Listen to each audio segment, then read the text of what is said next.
Merci d'être là. Donc, on te retrouve avec la chronique financement public, les clés, si on en a besoin. Et donc, tu vas nous parler aujourd'hui de la FEAMPA. Alors, du FEAMPA. Nous le FEAMPA, tu vois. C'est le 4e fonds européen. On en a parlé assez rapidement il y a quelques chroniques, justement, quand je présentais le panel des fonds européens disponibles sur le territoire. Et effectivement, il est assez peu connu. Alors, c'est un vrai levier majeur pour la Guadeloupe, notamment pour tout ce qui va toucher à la mer, au littoral et à l'économie bleue. On va voir un petit peu, justement, ce que c'est. Du coup, le FEAMPA, ce sigle, qu'est-ce que cela signifie? C'est le Fonds européen pour les affaires maritimes, la pêche et l'aquaculture. En Guadeloupe, il représente quand même une enveloppe de 16 millions d'euros sur la programmation 2021-2027. Et c'est un outil financier qui vise à soutenir une pêche durable, à développer l'aquaculture, puisque dans l'ancienne programmation, on parlait du FEAMPA. C'est un fonds qui existait déjà. Il n'y avait pas le A qui s'est rajouté, le A de aquaculture. C'est dire aussi ce pan, en fait, de cette économie qui est misée aussi par les fonds européens en voie de développement, en tout cas, pour inciter à développer l'aquaculture sur nos territoires. Donc, il vise aussi à protéger les ressources maritimes et à développer ce qu'on appelle l'économie bleue. L'économie bleue. Mais ça ne concerne pas réellement le tourisme.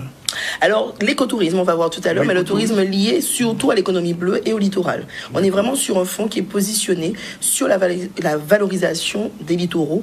Et on va voir justement les différents outils, notamment institutionnels, qui sont déployés pour accentuer cette valorisation. Donc, l'économie bleue, justement, j'aime beaucoup une définition de la Commission économique pour l'Afrique, qui est un organe territorial de l'ONU, que j'ai découvert, et qui illustre assez bien ce que signifie cette économie bleue, qui la définit comme l'utilisation durable et la conservation des ressources aquatiques dans les environnements marins et d'eau douce. Donc, par exemple, la valorisation du tourisme littoral, bien sûr, la valorisation des produits de la mer, la gestion des déchets issus, effectivement, de la mer, les déchets marins, mais aussi les énergies marines renouvelables qui, là aussi, peuvent être un véritable levier en termes de développement économique sur nos territoires grâce à la houle, en fait, les énergies marimotrices, comme on dit. Donc, véritablement, c'est un fonds qui va embrasser et valoriser, financer, on va le voir, ces thématiques. Du coup, différentes priorités.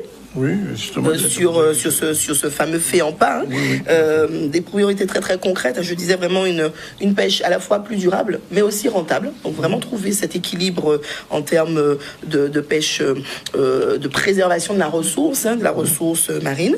Une aquaculture, donc le fameux A qui s'est rajouté, une aquaculture vraiment innovante et respectueuse de l'environnement. On voit encore ce fil conducteur du développement durable, du respect des priorités en lien avec l'écologie.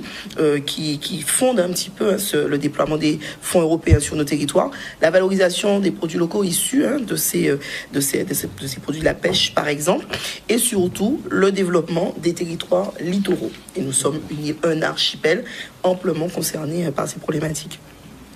Donc, justement, tu dis que interviennent les GALPA. Alors, qu'est-ce que c'est exactement ces GALPA? Oui, tout à fait. Alors, les GALPA, ce sont des outils, justement, territoriaux, puisqu'aujourd'hui, l'Europe ne finance plus uniquement des projets individuels. Elle est vraiment dans une dynamique de valoriser la dynamique territoriale, collective, pour structurer et accompagner justement le développement des différents territoires européens, et singulièrement de notre archipel.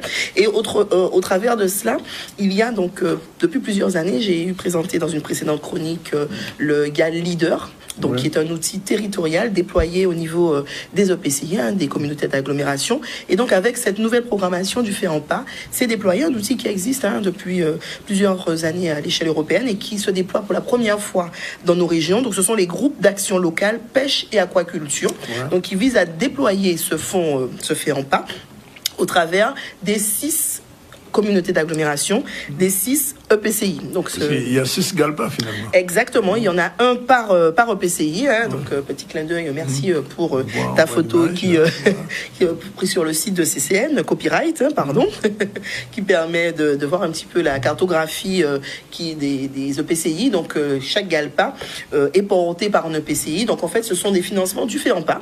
Le FEAMPA est donc disponible pour l'ensemble du territoire de l'archipel des îles de Guadeloupe. Mais par contre, les fonds qui sont concentrés dans ces GALPA, puisque ces groupements d'action locale, ils ont pour objectif donc d'identifier les besoins spécifiques au territoire. Des besoins en lien avec cette économie bleue ne seront pas les mêmes si on se trouve peut-être au Nord-Basse-Terre ou encore à Marie-Galante ou à la Désirade. Donc on a véritablement des besoins qui ont été vraiment identifiés sur mesure au travers d'études. Ils accompagnent la sélection des projets en lien avec les services instructeurs de la région Guadeloupe, notamment du FEAMPA, qui sont aussi centralisés au sein de la région Guadeloupe. Ils accompagnent de manière spécifique les porteurs. Là, c'est vraiment des organes qui vont aussi proposer un accompagnement sur mesure, la rédaction même, des projets des porteurs qui vont venir identifier ce guichet. Et ils attribuent au travers de comités qui soient publics et privés, avec des collèges privés et publics, comme pour le cas du GAL Leader, ils vont attribuer des financements et des enveloppes qui ont été sanctuarisées au niveau des EPCI pour financer des projets véritablement à impact territoriaux. Alors, quels sont les types de projets qui peuvent être financés? Alors, on a vraiment une typologie différente de projets. L'objectif aujourd'hui, notamment grâce au déploiement des GALPA, c'est d'être dans une dynamique, d'avoir une logique qui soit ascendante, que les territoires contribuent et deviennent des acteurs majeurs du développement économique de leur territoire. Juste un petit clin d'œil justement avant de déployer sur les GALPA. Ces accompagnements financiers se sanctuarisent au travers d'appels à projets. Et il faut savoir qu'il y a des appels à projets, je crois même que les 6 appels à projets des GALPA sont en cours, donc il ne faut pas hésiter à se rapprocher des différentes collectivités territoriales et de se rapprocher donc des GALPA pour si vous avez un projet en lien avec l'économie bleue et avec le littoral. Donc concrètement, justement, on va voir quelle typologie de projet peut être accompagnée. On va accompagner des projets donc dans une dynamique de tourisme durable, mais vraiment encore en lien avec le littoral, de transformation de produits de la mer, tout dans une dynamique d'innovation environnementale, de préservation en termes de développement durable et pourquoi pas, de gestion et de valorisation des déchets de la mer, et surtout aussi des projets qui soient dans une dynamique partenariale, collaborative, collective. Le premier cas, par exemple, ça peut être un marin pêcheur qui décide de diversifier son activité au travers de la création de sorties en mer pédagogiques, par exemple, aller découvrir les cétacés, voilà, ou encore transformer les produits sa pêche.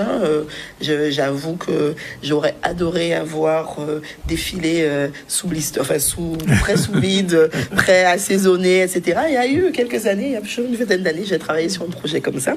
Je salue avec Nathalie, elle se reconnaîtra. Et oui, donc ce type de projet de valorisation, vraiment d'agro-transformation, clairement. On parle d'agro-transformation de manière un peu générique, même si ce ne sont pas des produits issus de l'agriculture, mais surtout de la pêche, qui permettrait de valoriser, de créer des compléments de revenus. Donc là, le FEAMPA pourrait financer, par exemple, les équipements dédiés, l'aménagement de l'atelier de transformation, par exemple, et tout l'accompagnement à la structuration de l'activité, s'il y a des études spécifiques d'impact à mettre en place, donc tout ce qui va être, on va dire, prestations intellectuelles. Un deuxième cas pourrait être celui d'une entreprise qui développe un projet d'écotourisme, de découverte du littoral, singulièrement de la mangrove, et de valorisation des biodiversités qui soient endémiques à ces écosystèmes. Le FEAMPA pourra financer des investissements matériels ou encore des outils de sensibilisation, de communication. Tout à fait, bien sûr. Puisque, et de toutes les manières, de manière transversale, tous les financements européens peuvent accompagner la communication sur les projets, puisqu'elle est tout simplement obligatoire. Il faut absolument, c'est une obligation réglementaire de communiquer sur l'octroi des financements européens, puisqu'il y a, in fine, si on oublie, on zappe un peu les logos, et d'en parler, c'est une pénalité qui peut aller de mémoire jusqu'à 5% de la valeur de la subvention obtenue. Je me trompe peut-être, mais je ne suis pas très loin. Donc, c'est pas négligeable. Et un troisième cas d'école, qui pourrait être celui d'une association qui accompagne et qui valorise la collecte des déchets marins pour organiser le recyclage des filets de pêcheurs. Alors c'est tout à fait faisable et c'est un modèle qui existe de manière très très concrète, notamment en Espagne, où il y a une entreprise d'ailleurs, c'est même pas une association, qui met en place la collecte des déchets plastiques notamment, au travers de tout un réseau de marais pêcheurs, pour refaire du fil et faire des vêtements, toute une gamme de vêtements issus des plastiques recyclés de la mer. Donc pourquoi pas un jour une chaîne de maillots de bain issus des plastiques recyclés de la mer. Voilà, on attend les idées, les innovations. C'est pour ça qu'on parle aussi de valoriser donc des dynamiques innovantes sur les territoires. Donc dans ce cas, les outils de collecte pourraient être financés, les actions de sensibilisation des pêcheurs, le déploiement peut-être de bacs de collecte au travers des bateaux de pêcheurs et la valorisation donc du coup de ces déchets marins. Alors évidemment, ces exemples sont illustratifs, sous réserve bien sûr de l'instruction effective d'éligibilité des différents porteurs, puisque c'est le service instructeur a ce rôle-là d'analyser de manière assez fine. Mais ce sont des cas pour pouvoir vous mettre un petit peu et projeter la typologie de projets qui pourraient être accompagnés.